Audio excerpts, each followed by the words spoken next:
Hey guys, welcome to Badass Reviews News of the Week.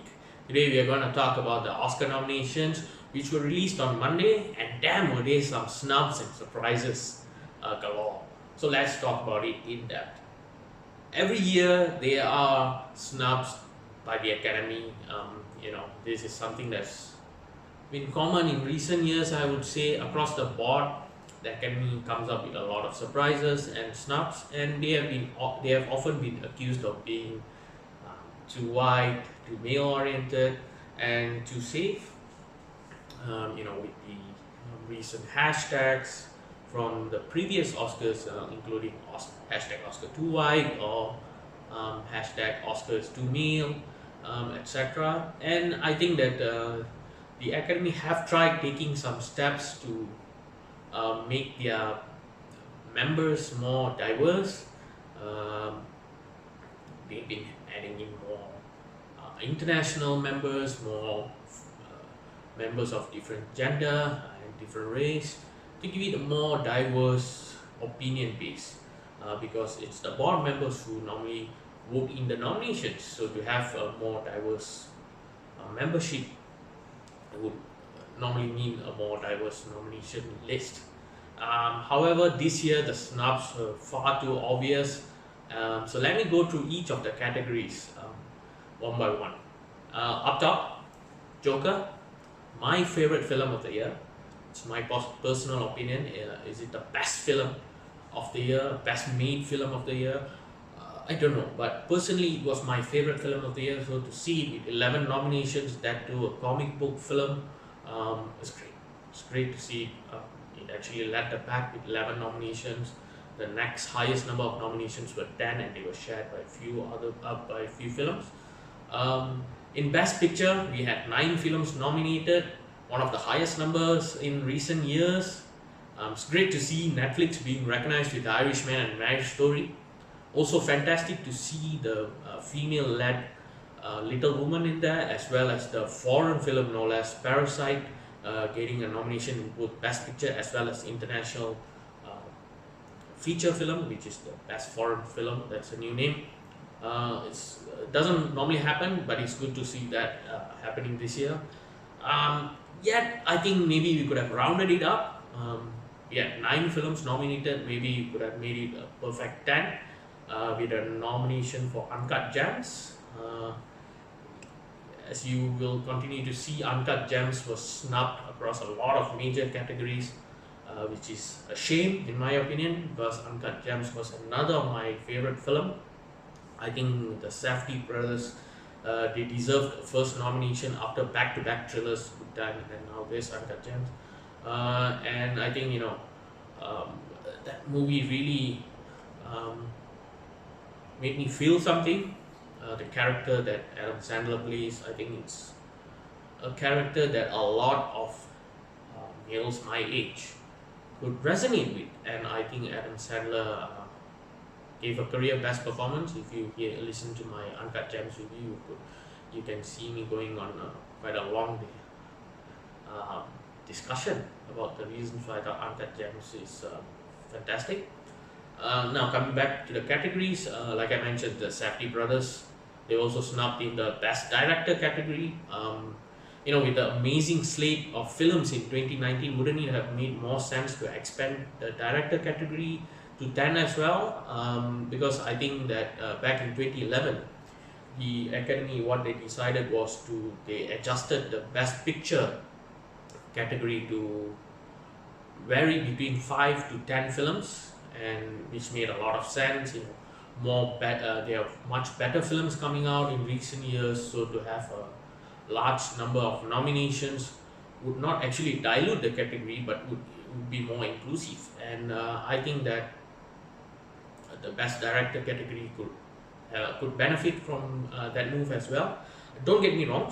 I think all the nominations in the Director category were deserved, maybe save for Quentin Tarantino, who I don't think Once Upon a Time in Hollywood was a good film, but was it his best? No, I don't think so.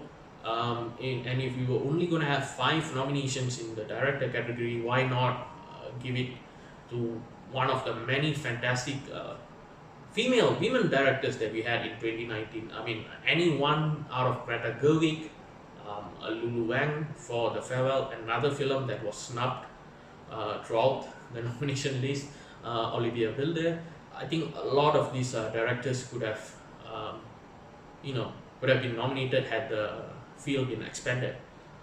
I think overall, I felt that a wider field would be great to showcase the talented filmmakers that we have in this generation of filmmakers. Although some might argue, what's the point of just making up numbers? I would argue that getting the recognition in a nomination in itself would be a great boost to their careers. But that's just a personal opinion, I think.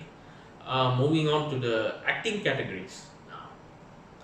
Online, you might have read that this is where the major snubs and surprises occurred, and I would have to agree. Starting off with the best actor category, I have not seen the two popes, so it's not really something that I'm interested in watching. So I'm not going to comment on their acting abilities in that particular film. No doubt, the two actors who have a great filmography behind them, but just for the purpose of this discussion, I've not seen the two popes. So I would have personally loved to see Adam Sandler nominated for Best Actor, as I mentioned earlier about Uncut Gems. The performance he gave really flawed me. In Uncut Gems, I thought Adam Sandler was his superlative best. In my review, I actually called him our generation's Robin Williams, a comedic actor who has some fantastic dramatic acting chops, and I'm not going to renege on that. I still stand by it, and I think he deserved the Best Actor nomination here instead of Jonathan Pryce, to be perfectly honest. I sure hope that he doesn't revert back to his horrible Netflix comedies. They were really bad. Adam Sandler, I hope you continue to make a mixture of films, some really bit to showcase your acting chops. I think the rest of the field for the acting best actor category, well deserved. Adam Driver, heartbreaking performance in Marriage Story. Antonio Banderas, fantastic nuanced performance in Pain and Glory. Leo, who you expect him to be nominated, he did an excellent job in Once Upon a Time. Was it his best? Maybe not, but you still enjoyed his acting, especially the trailer scene with the little girl. That was great. But the front runner is no doubt Joaquin Phoenix. Joaquin's another career best performance in The Joker. I think he's a shoo-in front runner, definitely I would say, for best actor. In the supporting actor category, a few more snubs there. Again, no disrespect to the two popes, the actors in the two popes, but I felt that Anthony Hopkins and maybe even Tom Hanks could have been swapped out for Song Kang-ho, played the dad character in Parasite. Maybe even Christian Bale, who did a great job in Ford v Ferrari. Yes, I feel that him and Matt Damon co-act leads, so in that sense they would be considered for best supporting actor. And I felt that Song Kang-ho definitely deserved a nomination above Hanks and Hopkins. Now on the best actress category, Renee Zellweger is apparently the front runner. In fact, many have said that she's already won this best actress category. I've not watched Judy, so I'm not going to comment on that. But come on, no love for Awkwafina. I thought Nora Lum was a revelation in The Farewell. A great job by a so-called comedic actor performing fantastically well in a dramatic role. Scarlett Johansson was nominated in both this as well as the supporting actress category. Well deserved. I think it's her first nomination ever in either category, and well deserved. Both her performances in Marriage Story, again heartbreaking, and her performance in Jojo Rabbit were fantastically acted. But maybe they could have been combined somehow. I don't know. Maybe just give one nomination for her. I think that maybe Lupita Nyong'o for us could have sneaked in with the best actress nomination. As for the supporting actress, more snubs here. Jennifer Lopez for Hustlers. Um, Susan Zhao. Susan Zhao. Sorry for butchering that. Susan Zhao, who broke my heart and made me miss my grandma in the farewell. I think the two of them could have been nominated instead of maybe swap out Margot Robbie as well as Katie Bates. I don't know. I think they would have been more deserving nominees. And when I say deserved here is based on my opinion, of course, but I think that Margot Robbie has done a much better job in other films, and Katie Bates, again, much better performances in other films. I've not watched Richard Jewell yet, but I've watched Bombshell, and to be honest, I felt the TV series The Loudest Voice did a better job of that storyline, but that's just me.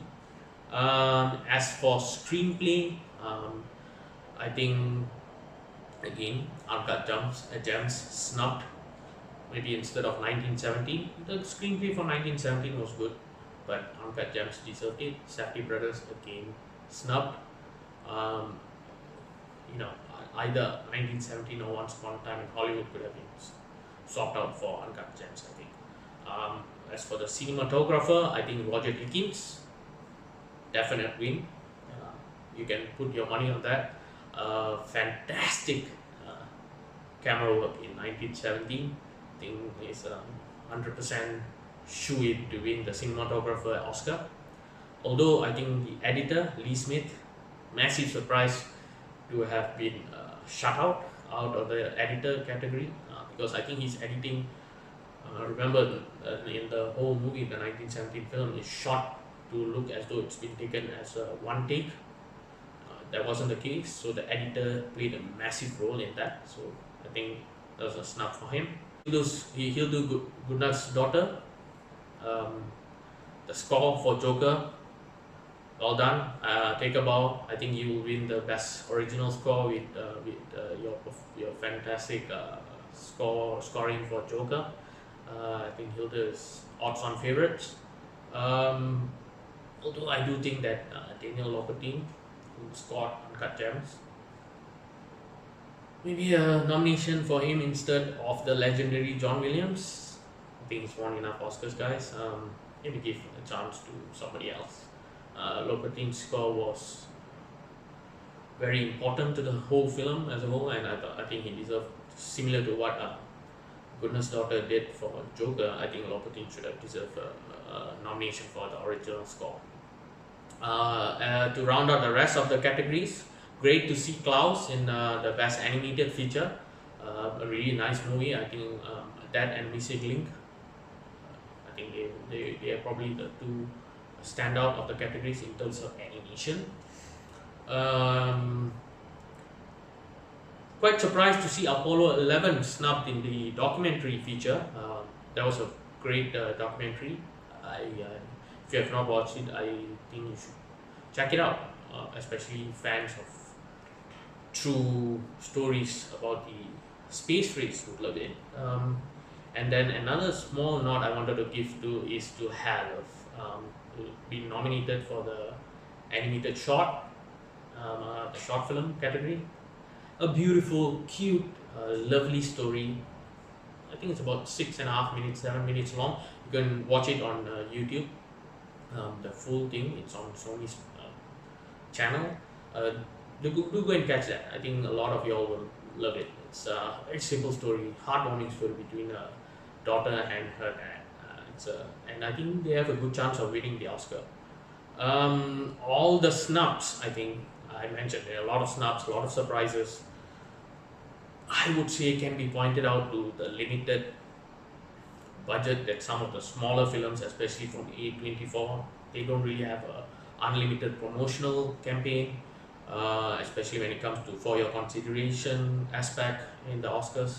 So perhaps that's why they were snubbed, although that doesn't deter from the fact that though they were all excellent films. Again, lastly, a big kudos to Joker. I hope to see a few wins for the Joker actually. I think Best Actor, show him Best Original Score, definite. Maybe a Best Picture and a Best Director. Why not? Why not? What do you guys think about the Oscar nominations?